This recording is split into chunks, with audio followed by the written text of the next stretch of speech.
Hello दोस्तों, कैसे हैं आप सब। लॉकडाउन का फेज़ 3 हो गया है स्टार्ट। अब देखना ये है कि गवर्नमेंट की एग्ज़िट स्ट्रेटजी कैसी रहती है यहाँ से। कैसे हम ये लॉकडाउन से बाहर निकलेंगे, whether it will be a phase wise और अ बिग बैंग एग्ज़िट, ये हमको देखना रहेगा। एनीवेज, हमने जो लास्ट वीडियो में अपने टॉपिक स्टार्ट किया था डिस्कशन का, वो था पर्सनल फाइनेंस।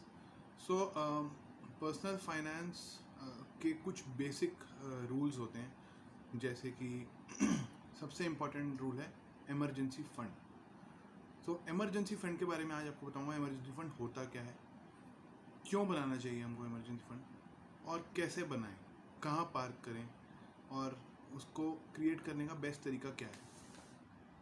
तो आइए डिस्कस करते हैं इमरजेंसी फंड के बारे में। इमरजेंसी फंड बेसिकली वो पैसा है जो इमरजेंसी के वक्त काम आए, और इमरजेंसी दो तरह की हो सकती है, फाइनेंशियल या मेडिकल।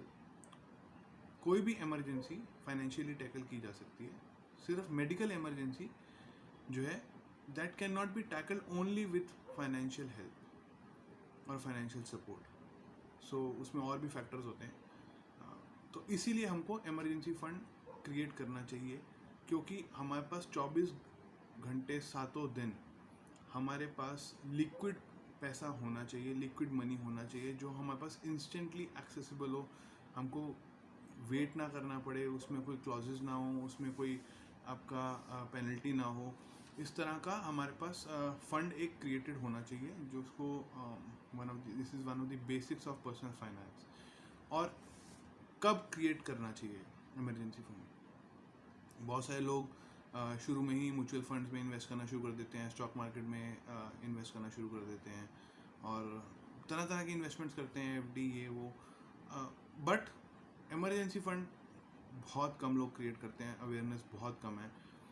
उसकी वजह से बहुत प्रॉब्लम्स आती हैं लोगों को और लोगों से, अपने दोस्तों से, रिश्तेदारों से मदद लेनी पड़ती है, which is not a good situation to be इन।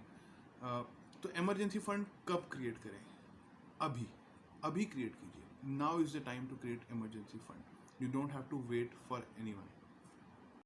देखिए दोस्तों, पर्सनल फाइनेंस में हम एसेट एलोकेशन करते हैं, गोल प्लानिंग करते हैं। गोल्स बहुत सारे होते हैं, short term, long term goals हो सकते हैं। लोगों का गाड़ी खरीदना, मकान खरीदना, बच्चों की देख रेख, उनकी एजुकेशन, हायर एजुकेशन, फिर शादी।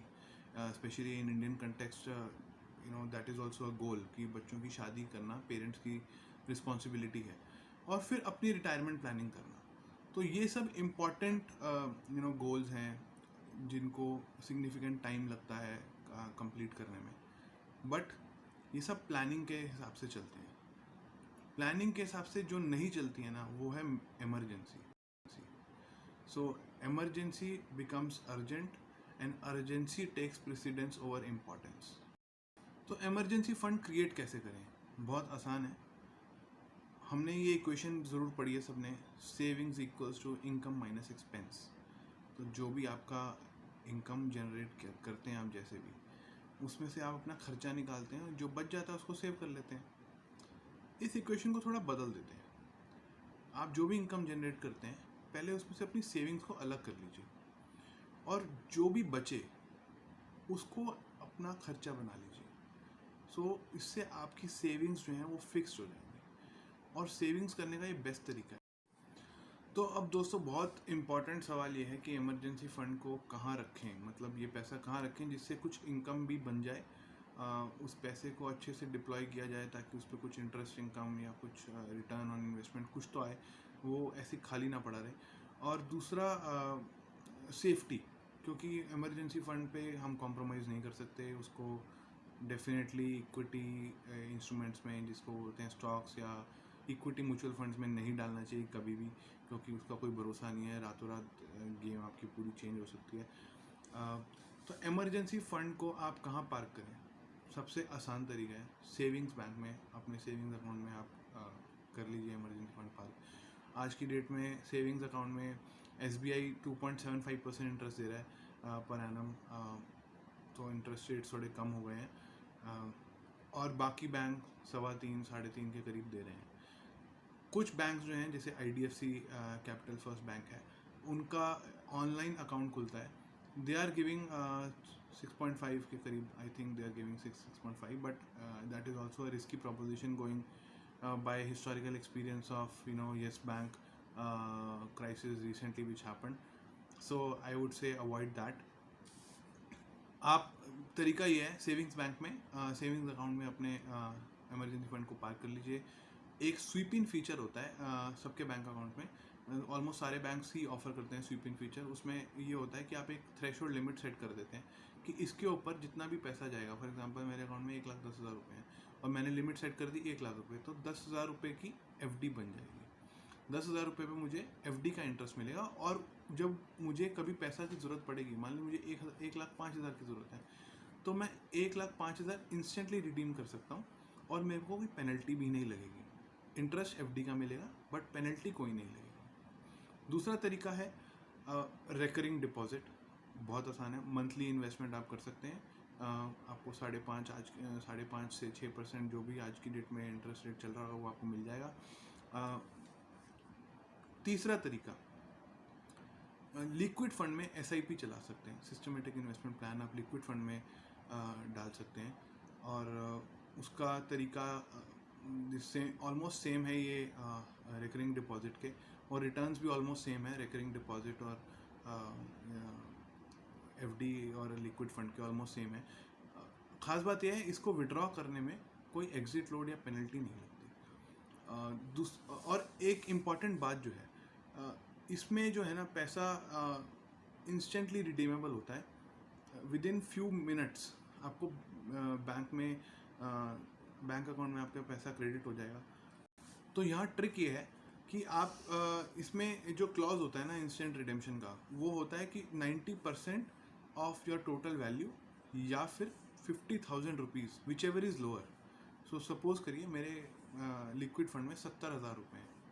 मैं आपको एग्जांपल दे रहा हूँ, 70,000 रुपये हैं तो उसका 70,000 का 90% कितना होता है, 63,000. और 50,000 दोनों में कंपेयर करेंगे कौन सा कम है, तो 50,000 में इंस्टेंटली रिडीम कर सकता हूँ. यही मेरे अकाउंट में 40,000 रुपये होते हैं. अगर मेरे लिक्विड फंड में सिर्फ 40,000 रुपये हैं, उसका 90% होता है 36,000. और 50,000 से कंपेयर करें 36,000 लोअर है, तो मैं 36,000 इंस्टेंटली रिडीम कर सकता हूँ. बाकी पैसा मैं रिडीम कर सकता हूँ, ऐसा नहीं है कि वो लॉक है, रिडीम कर सकता हूँ वो, बट वो नेक्स्ट वर्किंग डे पे आएगा. तो नेक्स्ट वर्किंग डे बीच में हो सकता है छुट्टी वुट्टी आ जाए, तो 2-3-4 दिन भी लग सकते हैं. तो ये एक ट्रिक है कि आप किसी भी लिक्विड फंड में 55,000 रुपीज़ से ज़्यादा मत रखिए. आप जैसे ICICI का लेते हैं लिक्विड फंड, उसमें 55,000 रखिए. HDFC का लीजिए 55,000 रखिए. DSP का लीजिए 55,000 रखिए. उससे क्या होगा, आपके पास ये 4-5 अलग अलग कंपनीज़ के लिक्विड फंड आ जाएंगे. एक तो डाइवर्सिफिकेशन हो जाएगी लिक्विड फंड्स में भी. दूसरा ये होगा कि आप सबको इंस्टेंटली रिडीम कर सकते हैं. चौथा तरीका, अब ये तो आप अभी पैसा इकट्ठा कर रहे हैं धीरे धीरे RD या फिर लिक्विड फंड की मदद से, SIP की मदद से. लेकिन इमरजेंसी को नहीं मालूम ये बात कि अभी मैं रेडी नहीं हूँ और इमरजेंसी को नहीं आना है. इमरजेंसी को मालूम नहीं है तो इमरजेंसी कभी भी आ सकती है. तो उसके लिए आप अपना क्रेडिट स्कोर को लेवरेज कीजिए और एक अच्छी लिमिट वाला क्रेडिट कार्ड ले लीजिए. कम से कम आपकी 1 या 2 महीने की सैलरी के बराबर आपको उसमें लिमिट मिल जानी चाहिए. जनरली सब क्रेडिट कार्ड कंपनीज जो हैं 5 to 6 times of your monthly salary they give the credit limit.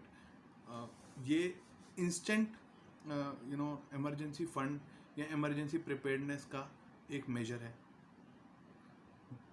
पांचवा तरीका है कैश. अगर आपके पास कैश है, कुछ पैसा हमेशा कैश में रखिए अपने घर पे.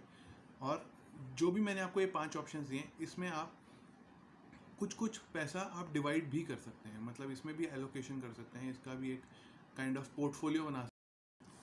तो दोस्तों, बहुत सारे लोग जो हैं लिक्विड फंड्स के बारे में जानते हैं बट अभी भी उसका अच्छा इस्तेमाल नहीं करते.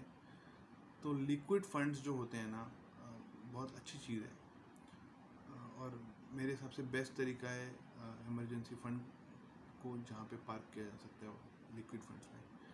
क्योंकि लिक्विड फंड्स जो होते हैं वो लो रिस्क डेट इंस्ट्रूमेंट्स में पैसा लगाते हैं, जिनकी मैच्योरिटी लगभग 3 महीने की होती है। पैसा लॉक नहीं होता 3 महीने के लिए, बट उनके जो अंडरलाइंग एसेट्स हैं उनकी मैच्योरिटी 3 महीने की होती है। तो 3 महीने की होती है, तो 3 महीने का वादा है उसमें, और this makes it very less less risky proposition की 3 महीने में तो वादा फुलफिल हो ही जाएगा।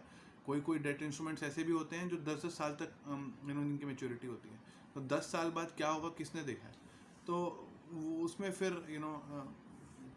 It becomes a risky proposition. But इस केस में it is very low risk proposition. ये जो डेट इंस्ट्रूमेंट्स हैं जनरली इसमें गवर्नमेंट बैक सिक्योरिटीज़ भी रहती हैं, और मोस्टली ज़्यादातर जो फंड हाउसेस हैं वो प्राइवेट कंपनीज़ के जो बॉन्ड्स होते हैं उनमें इन्वेस्ट करते हैं, but they are less risky. इसका एक और फ़ायदा है कि इसका एक्सपेंडिचर, जो इसका जो एक्सपेंस रेशियो जिसको हम बोलते हैं, या कमीशन जिसको आप अगर डायरेक्ट सीधी भाषा में समझना चाहें, तो कमीशन जो होता है ना बहुत कम होता है।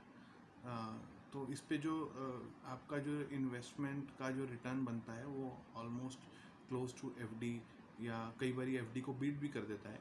So it is good risk coverage plus investment as well. पहले तो जो डेट इंस्ट्रूमेंट्स होते थे, जितने भी डेट फंड से सेबी ने उन पे किसी पे भी एग्जिट लोड नहीं था, बट अभी एग्जिट लोड आ गया है